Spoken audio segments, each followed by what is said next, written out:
Hey everyone, and welcome back to Simply Addicted. Today I am joined by a special guest, my wonderful husband, Jess.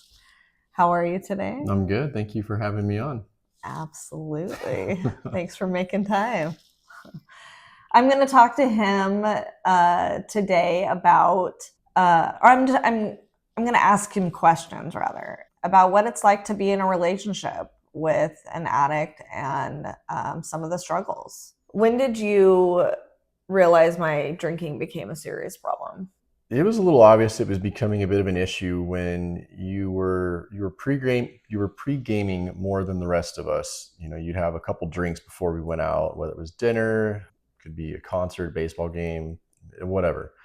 Your pre-gaming was a little bit more than the rest of ours. Then as when we would be out, you would get your next drink before you'd even finished your first one that was in front of you.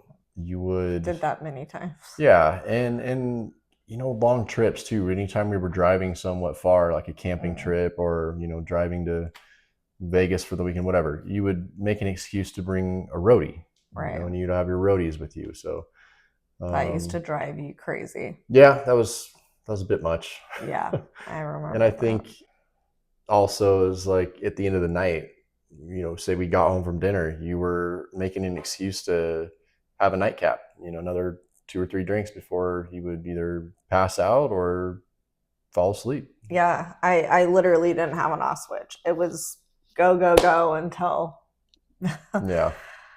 yeah, basically until I'd pass out. When did you become worried about my drinking? Your safety and well-being was my biggest worry. The time that stands out the most in my mind is when I was away on that mountain biking trip in Utah, Mm, and you were out with a friend at some bar. It's 2 a.m. Bars closing. You're lost where your friend was. Either they went home or whatever. You were trying to get an Uber. Thank God you were trying to get an Uber, not driving. mm-hmm. Um, Yeah. you had called me and we got disconnected, and I'm trying to call back, I could tell when I talked to you that you were pretty intoxicated, so I'm really worried at this point, and I couldn't get a hold of you. So shoot, I'm out of town. I'm not there. I can't get to her. I called your dad to see if he could come pick you up or find Well, you, and but I lost my friend at this point. yeah, you were by yourself. You apparently got in the wrong Uber Yeah. and Yeah. were heading down somewhere you didn't know. You had no idea where you were going. Like the valley or And when something. you called me back, you said you didn't recognize some certain street signs. You could tell you were farther away from home.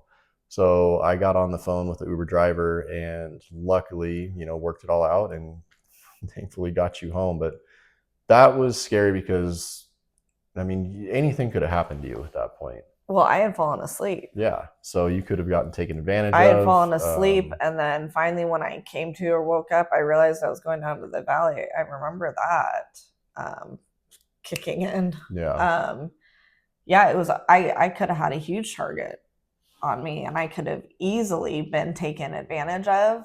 I could have been left somewhere completely unfamiliar, and that's very scary. yeah, I truly believe God was watching over me, and I count my blessings for that because definitely. that yeah, that would have shook me too. That It could have been was real bad. scary, and especially in your position too, being out of Yeah, state. there's nothing. I mean, I hate that. I mean, maybe call me a little bit of a control freak, but it's like when I can't get to you and make sure that you're all right, Sure. that's a terrible feeling to Sure. experience. Yeah. When did you come to think I need to get her family involved? When did you realize that? I think I just couldn't do it on my own anymore. Drinking had gotten so bad and out of control, and your health, I could see everything declining, and Like by the way I looked? you just weren't receptive to anything. It didn't matter how I approached the situation. If I wanted to try and, be really nice about it, like, oh, just quit for a couple days, like, give it a break until Friday, or I'd take all the liquor in our house and throw it in the trash. so you didn't have anything to drink, but you just go buy more. It didn't matter what approach. I tried it from every angle and there's nothing that worked. And it's just like I felt like I was hitting a rock bottom for me. Like it's either I'm out or I help her through this. And I didn't, I'm not one to give up. And obviously I love you to the moon and back. So I would do anything for you. And I know how great of a person you are and what you're capable of being. So I just wanted to see you pull through. And that's when I knew I needed to get everybody else involved. This was beyond my reach. So, the help of your entire family and mine too was a must have at that point. Yeah, I agree. I mean, and I was looking ill and jaundice, and I was frail, and yeah, your appearance. I mean, it was physically obvious, basically. Of the signs that something wasn't right. Your body. And I knew deep down that I didn't look well, and I still chose alcohol over taking care of myself. And then when I did have that call with my family, that was really, really hard to hear. And of course, didn't want to hear it. I wasn't receptive. It was, that was difficult. But I don't blame you for getting to that point. As I had explained in earlier episodes, I would have these episodes called encephalopathy, and that's when the ammonia levels are high, and this happens due to liver disease. And what causes this is severe disorientation and confusion, and in some worst cases you can go blind. It's a very crazy, wild ride when I have these episodes. How did you deal with those? I think out of everything we went through, that might have been like the most difficult, because if you could compare this to if I could compare this to anything, it would be taking care of a toddler with dementia. So you can imagine how hard that would be. She just couldn't do anything on her own. It was, eating. I mean, you had no depth perception. You would take a bite of food and it would just completely miss. Your confusion would get so bad, you would wake up in the middle of the night and you'd think you're standing in the kitchen. I mean, you would think you were in the restroom, but you're standing in the middle of the kitchen. And then I try to help you, and you get like a person with dementia gets very combative or resistive of any help sometimes, especially at night. That was terrible watching you go through that. And then the worst one was when you went completely blind. And see, I do remember that. It's weird because most of these I would black out. I would completely black out to these episodes. But I do remember, and I told you, I said I can't see my hand in front of my face. Yeah, that was getting bad. And then, as the night progressed, it just got worse and worse. And then 3, 4 a.m., I think I had to pick you up and carry you to the car because you were fighting it like crazy. You didn't want to go to the hospital, and you had no idea what was going on. You couldn't tell anything from your surroundings of if you were. It was terrible. Picked you up, put you in the car, got you to the hospital. Within 15 minutes, they took you back. That was probably the fastest we've ever gotten in through the ER. And it was 3 nurses trying to hold you down just to get an IV in you, and then me as well trying to help them. If there's ever a moment of humor in all this madness, you pulled that off, because it was you finally quit resisting, and the nurse is like, okay, she's finally calmed down. So they all kind of let go. And then you just popped up out of the chair like you were going to run for the doors and get out of the hospital. You literally I think you thought in your mind they were like trying to kill you or something. Yeah, I do remember like bits and pieces of being in the hospital and like looking around and screaming, they're trying to kill me, when they were just trying to get this IV in me, because once they get the IV in me, they can put the medicine in it, and it basically, I can come to very quickly. Yeah, you tried to pull a fast one on the nurses, though. They were like, man, she's a sneaky one. And I was like, oh, you have no idea. So it's like, it's minimal, but the reason I'm shaking my head is because he tells me how, I've heard this before, and he tells me these stories when I finally come to, because you're completely blacked out. It's crazy. I'm like, did I really do that? What? Like, Yeah. it's wild. It's not fun times to go through, that's for sure. It's Yeah. if you've ever dealt with anybody with dementia, you would understand.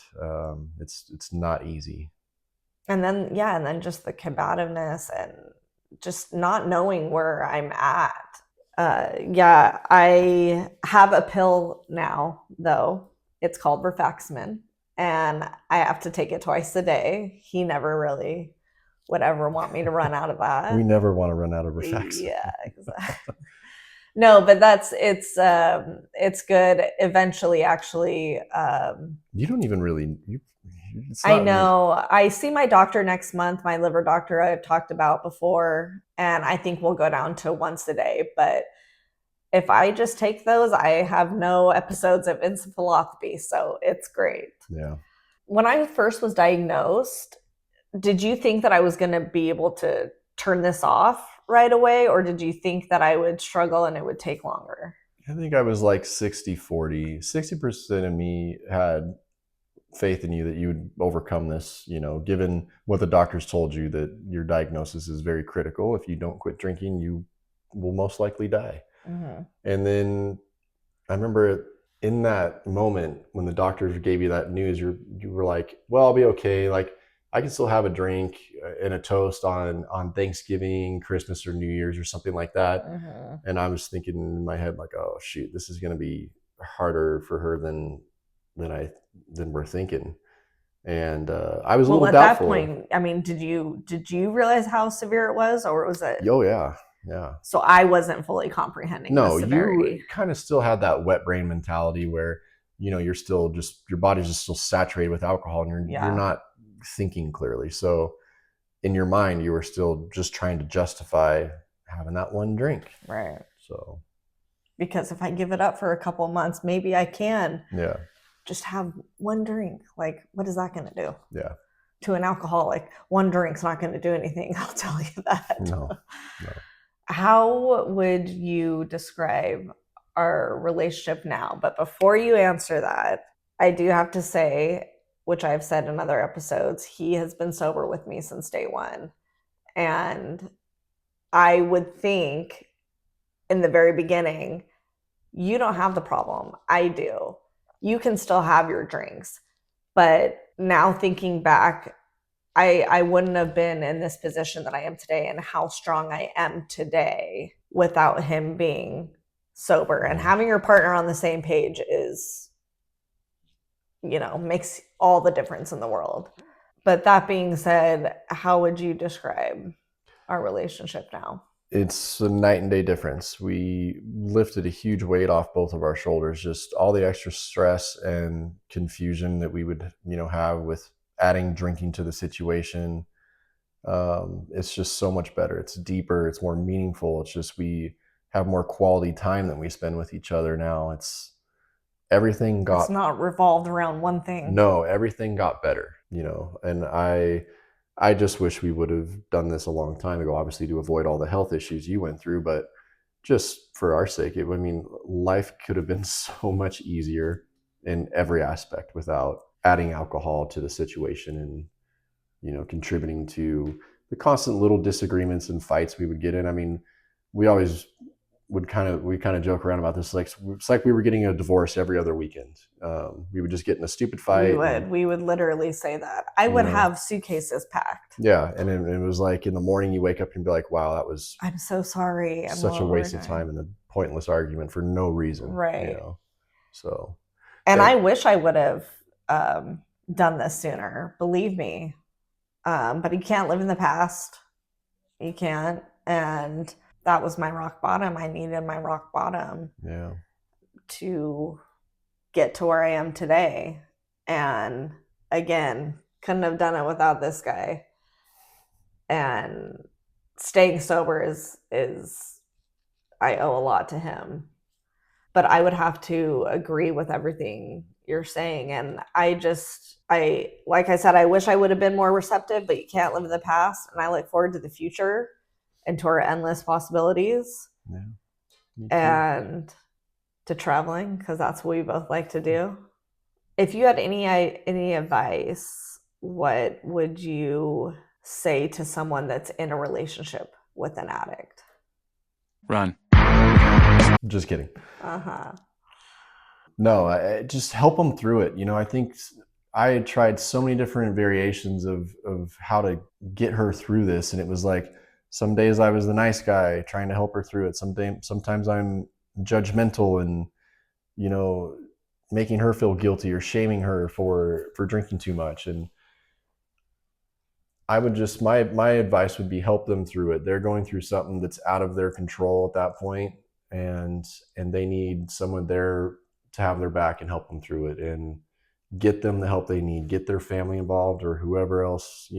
For us that worked. I think for every situation is going to be unique. So, yeah, that would be my advice. Communicate and be there for them and help them through what they're going through, because it's hard to do alone. Yeah. Yeah, it is. That's for sure. We're both like tearing up over Yeah. here. My goodness. Yeah. Yeah, I would just have to agree with all that. Thank you Yeah, my for pleasure. being here today and for making time for Of course. me. Always.